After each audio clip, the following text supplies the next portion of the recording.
Hello, welcome to SysJohn. In this video, you will learn about k-means clustering. So what you will learn in this video? First one, what is k-means clustering? Second, advantages and disadvantages of k-means clustering. Then why you should use k-means clustering? Why you should not use k-means clustering, and how to implement in Python.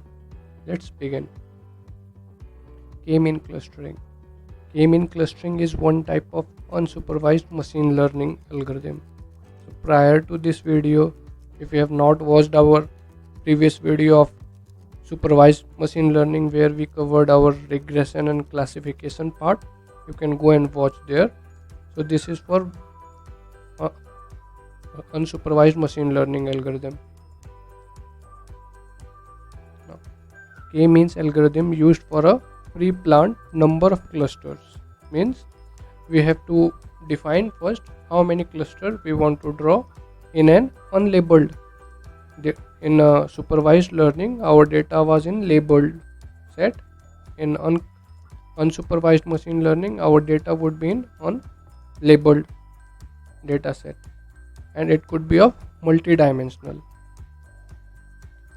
where it keeps similar kind of data in one group, because in unsupervised machine learning our data is not in a proper labeled format. So what k-means clustering will do, it will create a k number of groups. So whatever the cluster or how many numbers of cluster we require, we will define the value of k as that much, and based on that it will create that many cluster, and it will put a similar kind of data in one group or a one cluster.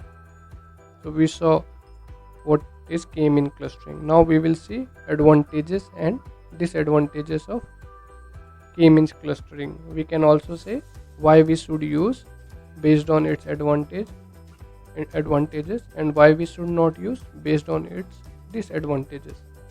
So first one, if variables are huge, then k-means most of the times computationally faster than hierarchical clustering if we keep k small. So here, if the value of k is small, so k-means clustering perform well or better than hierarchical clustering. Second point, k-means produce tighter or rigid clusters than hierarchical clustering. Now disadvantages.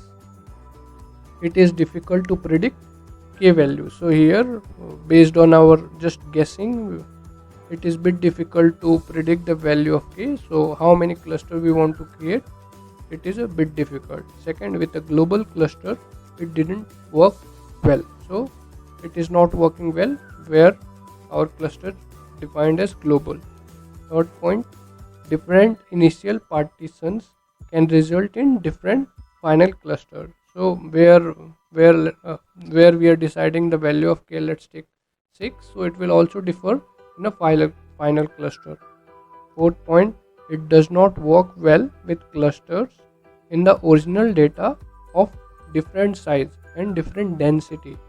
If our data set, its size is not fixed, or it is very rigid or dense, then it would be a bit difficult for making a cluster.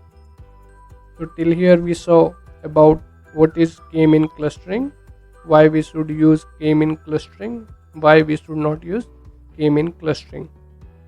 Now we can see how we can implement it on Python. So here we have already coded. On this part, if you see, we are importing all the libraries or relevant libraries which is required for plotting or running k-means clustering algorithm. So first, import numpy as np, import pandas as pd, import matplotlib.py plot as plt. Then we are importing or loading our dataset. So dataset equal to pd dot read underscore csv, and this is our dataset.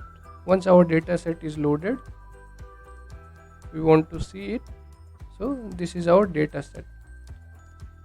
we have 5 columns: customer ID, generic means gender, age, annual income, spending score.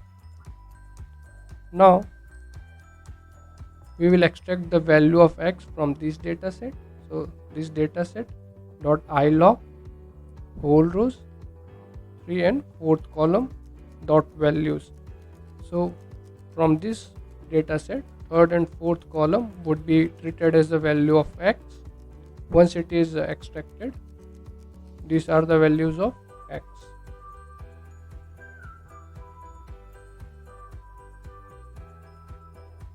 Now, because as we discussed in at disadvantages part, where the value of k is bit difficult to decide what we should take, so we are using elbow method. So what is this elbow method? Elbow method is one of the most popular method to determine the optimal value of k. So from here we are importing a cluster from sklearn library. From sklearn.cluster we are importing k-means.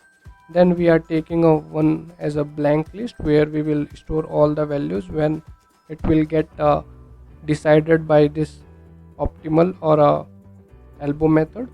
So k-means is just a variable name, sorry, this one for I in range. So we want to check from 1 to 10 which or what should be the value of k. It could vary between 1 to 10. So we are trying to find the actual value or optimal value of k.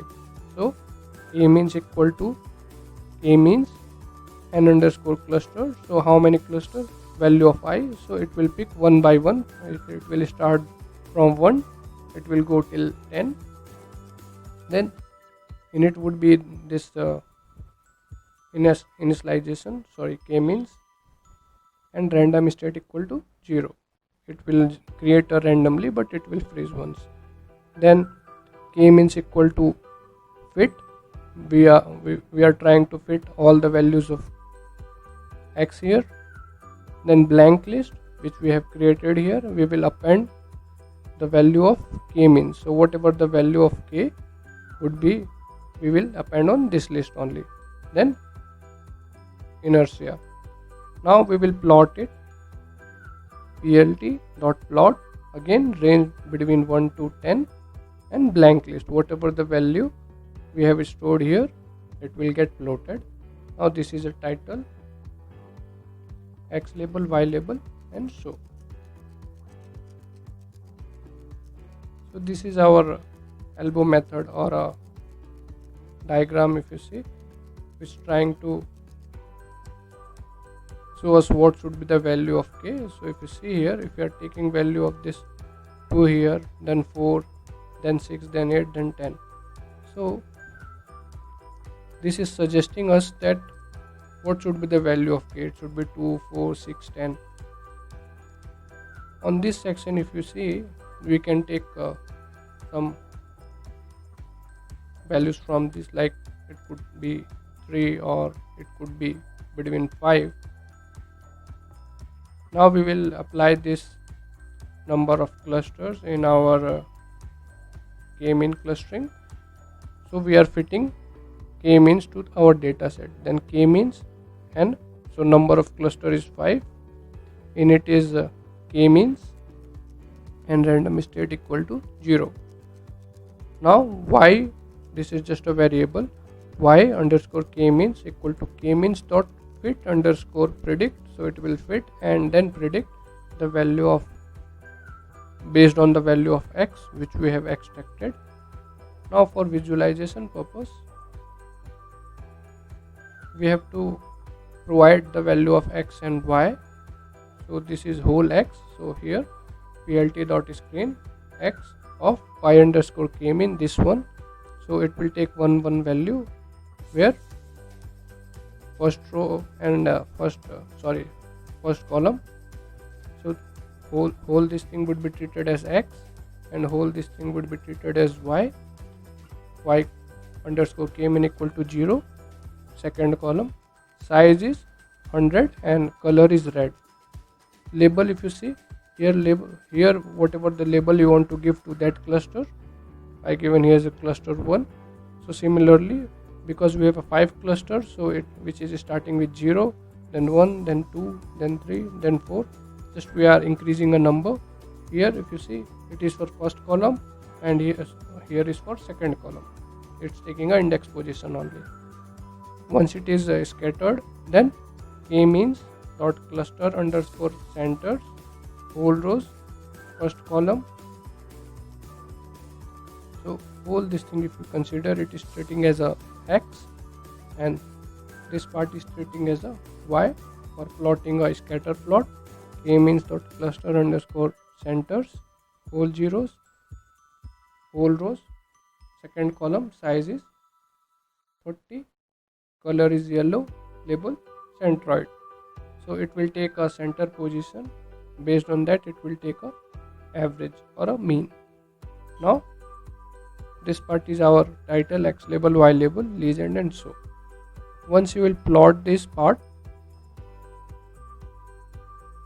so our graph would be in this format.